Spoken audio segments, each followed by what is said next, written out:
Welcome to the Deep Dive. We're the show that, cuts through the noise to get you those key nuggets of knowledge. And today, we're diving into something really significant, a huge historical journey, the Indian freedom struggle. We've got this great report here, covers about a century, all the major events, the key leaders.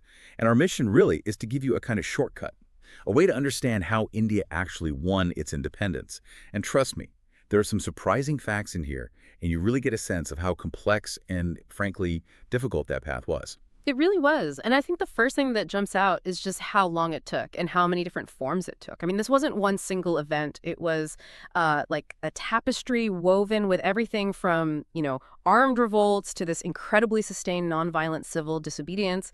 And all of that eventually culminates in independence, August 15th, 1947. If we connect this to the bigger picture, though, it wasn't just about freedom. This struggle fundamentally reshaped the entire subcontinent, led to two new nations. Okay, so let's unpack this. Where does this story really begin? A lot of people point to 1857, right? The so-called First War of Independence, or Sepoy Mutiny. Started in Meerut, I see here, and then spread, wow, incredibly fast across northern and central India, places like Delhi, Kanpur, Lucknow. What was the actual spark? What set off something that big? Well, the immediate trigger was almost mundane, but incredibly powerful. These new Enfield rifles, rumors just flew that the cartridges were greased with animal fat, pig and cow fat. And, soldiers had to bite these cartridges open. So for both Muslim and Hindu sepoys, this was deeply, deeply offensive. It wasn't just a technical issue with a rifle. It hit right at their religious beliefs, their culture, at a time when, frankly, tensions were already simmering beneath the surface. Wow. It's kind of hard to picture a detail like that causing such a massive explosion. Yeah. So the British eventually suppressed it, but what was the lasting effect? Did it change things fundamentally? Oh, absolutely. What's often overlooked about 1857 isn't just the fighting, but how it forced the British to completely rethink their approach to India. It was the definitive end of the British East India Company's rule. This giant corporation that had basically been running large parts of India for over 100 years, control shifted directly to the British Crown. That's the start of the British Raj, officially. It was basically an admission that their previous sort of slightly more hands-off approach wasn't working. And crucially, it also led the British to consciously adopt what we now call a divide and rule policy, actively playing on religious and social divisions to try and prevent any kind of unified resistance happening again. Right. So they learned a lesson, but maybe the wrong one. Okay, so you have this suppressed revolt, kind of chaotic. How does that then morph into something more organized, more political later in the 19th century? Well, the shockwaves of 1857 definitely spurred a new kind of political thinking among educated Indians. And this led, maybe surprisingly, to the creation of the Indian National Congress, the INC, in 1885. And here's a fascinating bit. It was actually founded by a retired British civil servant, Alan Octavian Hume. Really? A British guy? Yeah, initially it was meant as a kind of safety valve, a platform for educated Indians to voice their concerns, push for moderate reforms within the British system. But over time, aspirations grew, different factions emerged, and eventually it transformed into the main vehicle demanding complete self-rule, or Swaraj. It's kind of ironic, isn't it? The platform set up by a Brit to manage dissent becomes the engine for throwing the British out. That is a fascinating twist. And speaking of shifts, let's jump to 1905. The Swadeshi and Boycott Movement. This sounds like a big deal. What kicked that off? The catalyst was Lord Curzon, the viceroy then. He decided to partition Bengal. Now, the official line was administrative efficiency, making it easier to govern. But pretty much everyone saw it as a deliberate move to split Bengalis along religious lines. Hindus in the west, Muslims in the east. Ah, divide and rule again. Exactly, to weaken their growing political strength. The response was the Swadeshi movement. Swadeshi meaning of one's own country. It encouraged people to use Indian-made goods and, crucially, boycott British products. Clothes, sugar, you name it.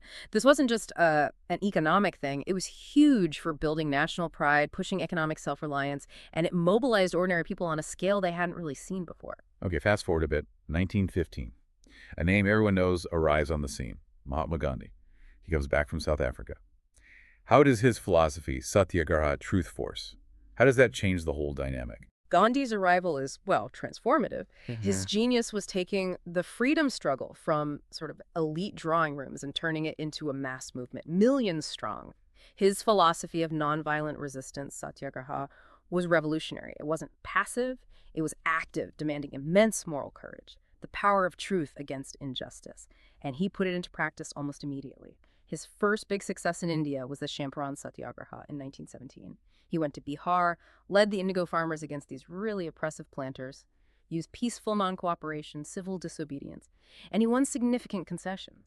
It proved, that even the poorest, the most seemingly powerless, could challenge the British Empire without firing a shot. It's an incredible concept. But even with his focus on nonviolence, the movement faced some absolutely brutal responses, like the Jallianwala Bagh Massacre, April 13, 1919, Amritsar.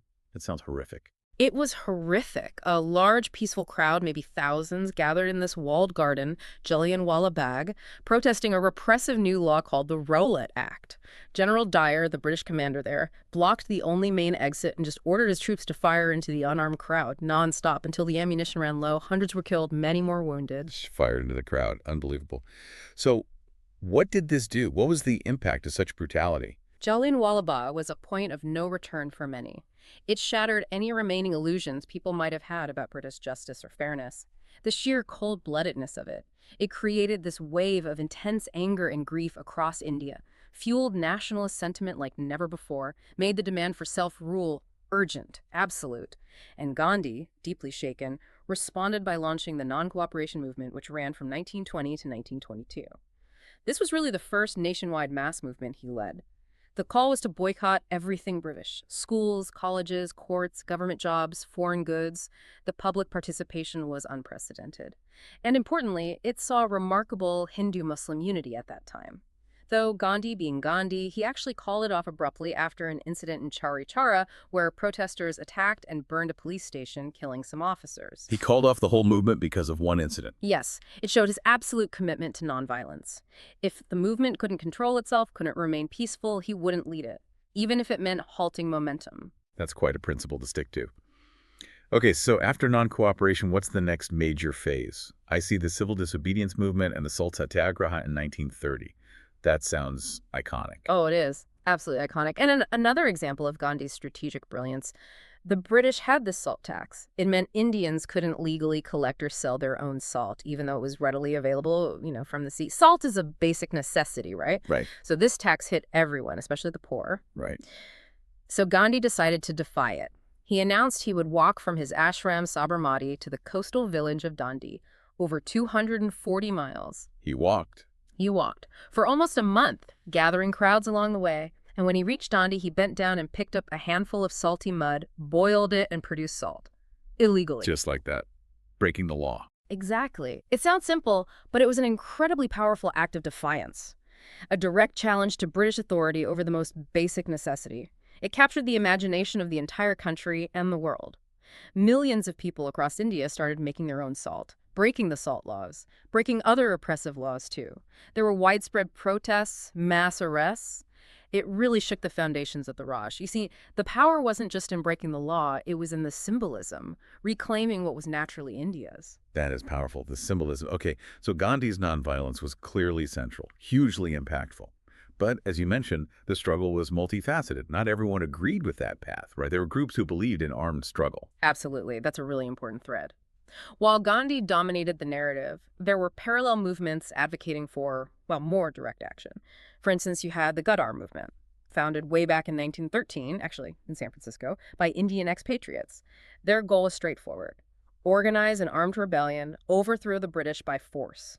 And then, back in India, groups like the Hindustan Socialist Republican Association, the HSRA, figures like Bhagat Singh, Sukhdev, Rajguru, they're legendary. They are. The HSRA believed in revolutionary action to awaken the masses. Their actions were often dramatic, designed to make a statement. Like the bombing of the Central Legislative Assembly in Delhi in 1929, not to kill, they said, but to make the deaf hear. Or the assassination of a British police officer linked to the death of an earlier nationalist leader. So very different tactics aimed at shaking things up. Very different. And then you have Subhas Chandra Bose, a fascinating figure. He was a major leader within the Congress initially, even became its president. But he grew disillusioned with Gandhi's nonviolence, especially during World War II. He believed Britain's difficulty was India's opportunity. Right, he had a more militant stance. Yeah, definitely. He escaped house arrest, traveled across Asia, eventually reached Germany and then Japan. He founded the Forward Bloc Party after splitting from Congress, and most famously, he revived and led the Indian National Army, the INA, or Azad Hind Fauj Free India Army. With Japanese support, the INA actually fought against British forces in Burma, northeast India. Wow. So an actual army fighting the British. Yes. What's really fascinating here is seeing all these different approaches running concurrently. Nonviolent mass movements, revolutionary violence, political negotiation, even international alliances and armed struggle. It wasn't one single strategy. It really highlights the complexity. Yeah. Okay, moving towards the end game now. The Quit India movement, 1942. This sounds decisive. Launched during World War II. Yes, that context is crucial. Britain was heavily involved in the war, seeking India's full support, manpower, resources. Gandhi and the Congress saw this as the moment for a final push. They launched the Quit India movement, demanding the British leave immediately. Gandhi's slogan for this was incredibly powerful: "Do or die, Kare Amaro." It captured the mood perfectly. We either win freedom or die trying. Do or die. That's intense. It led to massive, widespread protests, strikes, demonstrations, some sabotage of communication lines, government buildings. It was probably the most serious challenge the British faced since 1857. Their response was swift and severe. Mass arrests, Gandhi, Nehru, pretty much the entire Congress leadership locked up overnight. Heavy repression. But did it work? Did it break the movement? It suppressed the immediate uprising, yes, but it also showed the British the depth and determination of the Indian will for freedom. The genie was well and truly out of the bottle. Holding on to India after the war looked increasingly untenable. So the war ends, the British are weakened. What happens next? Well, the British government, now Labour, pretty much realized they couldn't hold India any longer. It was too costly politically and economically. They sent the cabinet mission to India in 1946 to try and negotiate the transfer of power.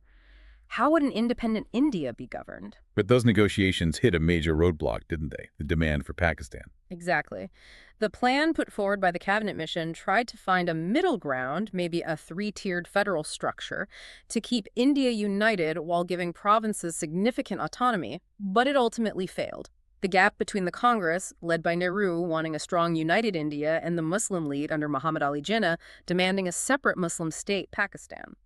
It just couldn't be bridged by then. Which led tragically to the decision to partition. Yes, the Indian Independence Act of 1947, passed by the British Parliament, didn't just grant independence, it partitioned British India into two independent dominions, India and Pakistan, effective from August 15, 1947. A moment of incredible triumph, achieving independence after centuries, but also, as you said right at the start, immense human cost.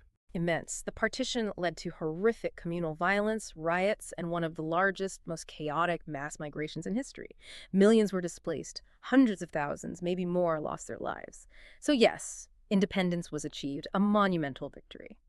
But if we connect it to the bigger picture, it came intertwined with this profound tragedy and trauma that still echoes today. What a journey. It really is this complex, often contradictory, but ultimately heroic saga, isn't it? The Indian freedom struggle.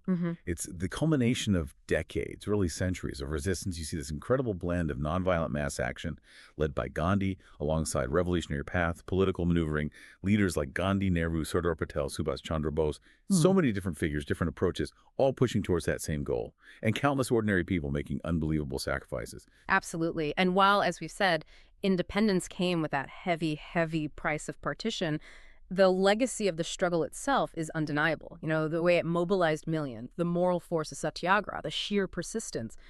It continues to inspire movements for freedom and justice all around the world. It's a powerful story. It really is. Perhaps, this deep dive really shows us that freedom rarely follows a single neat path. It's more often a mosaic, isn't it? A mosaic of relentless effort, wildly different philosophies, sometimes clashing, sometimes complementing each other, and just immeasurable human sacrifice, all contributing something vital. Makes you wonder, doesn't it? What other big historical moments can you think of where such varied, even opposing strategies somehow converge to achieve a massive common goal? Something to think about.